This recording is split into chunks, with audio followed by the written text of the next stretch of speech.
Okay, so in starting a fire, wintertime conditions, we want to pre-prepare our fire spot. Right now we're just, because we're training and I want to keep this in a controlled environment, we're using my little fire pit here. So what I want to do, obviously there's a light snow out here. The wood may be just a little bit wet but mostly dry. We want to prepare our fire pit. We don't want to just throw stuff down and then try to burn it. We want to clean up our area a little bit here. Kind of create a nice spot to start our fire. So basically what I'm doing is I'm just scraping away the snow and debris. In fact, I'm kind of digging a little bit because I want to get a little bit of a low spot here.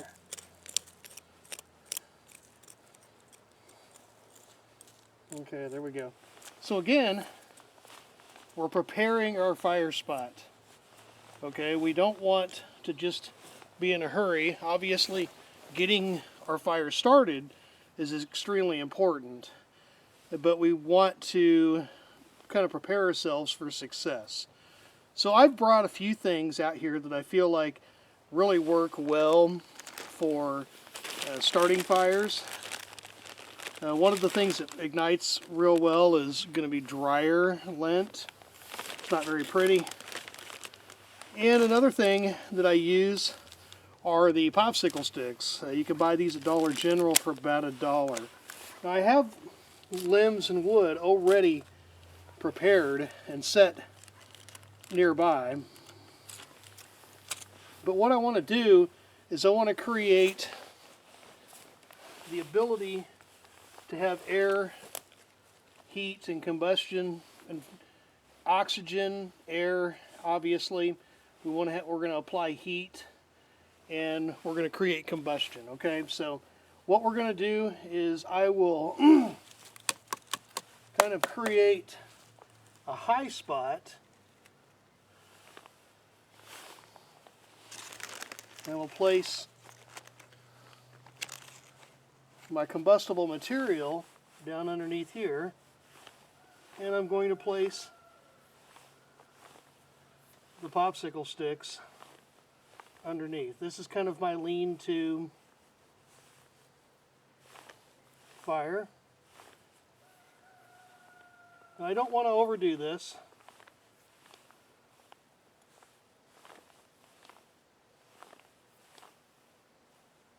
What we want is to be able to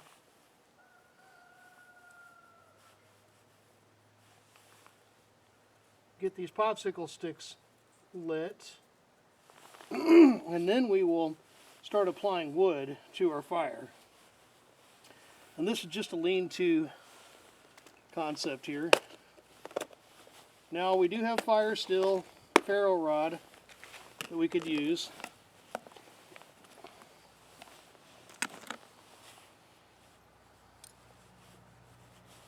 If we so desire.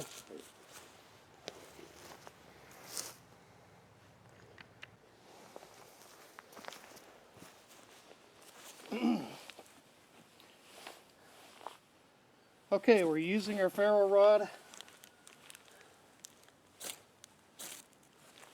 and we have second strike, we have sparks. We place our popsicle sticks to get our fire going. There we go. Now the sticks are going. Now we're going to start lightly adding our wood, our branches. Don't want to smother it. But you see, we're using kind of a lean-to concept here.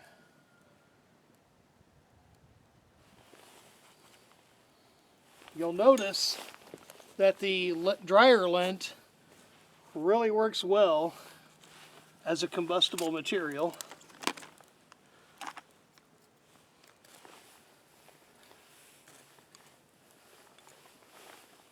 The popsicle sticks really burn well,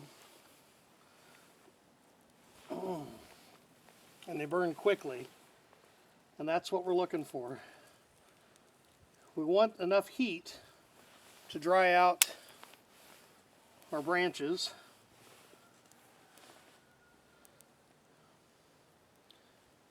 to get them ignited.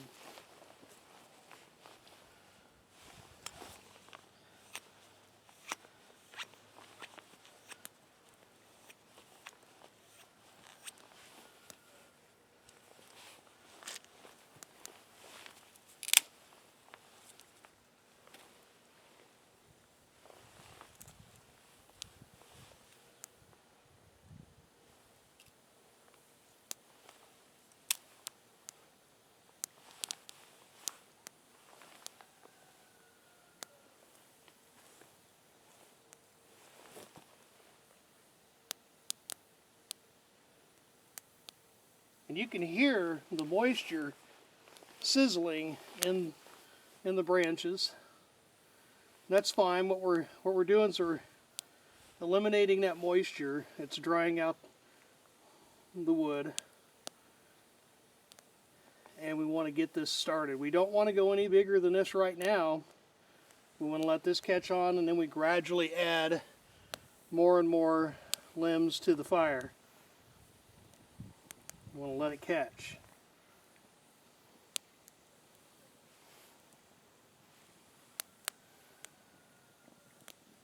This looks like it's doing pretty good. We can start adding larger branches to the fire. We just don't want to get carried away too fast, too quickly. And now you'll notice it's starting to look like a teepee. We'll let that go for a little bit.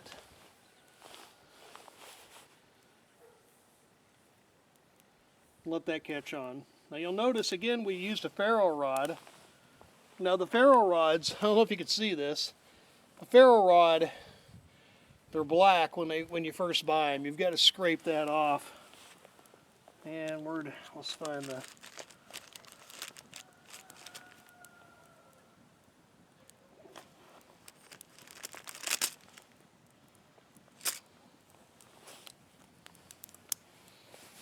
And sometimes you can use the back of a knife. See how that sparks? You can use the back of your knife to kick off sparks. In fact, the back of your knife is a lot easier to use than the little metal piece that they give you when you purchase the ferro rod. The difference is this is kind of hard to hold on to as opposed to this. And this just gives me a better spark using the back of my knife. Again, folks, this is a tool. And you need to use it as a tool. It's not an heirloom. It's not something that you're going to spend a ton of money on. And see how it kicks off the sparks. Real good stuff. This is a whole lot easier to use than the little small Walmart specials, which I have started a fire with. But as you noticed, it only took 2 strikes to get the dryer lint, which is my combustible material. It only took 2 strikes to get that ignited. As the fire grows and becomes more intense, you gradually add more and more wood. Again, you notice I'm using a teepee. Gives it plenty of oxygen to burn.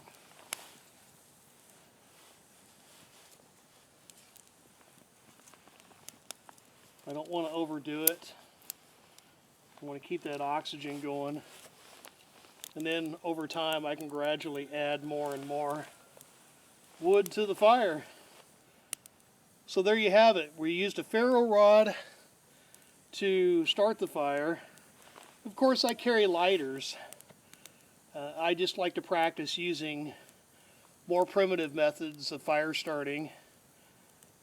So I know how to do it, so I'm prepared in case my lighter breaks, I lose it, or I run out of lighter fluid.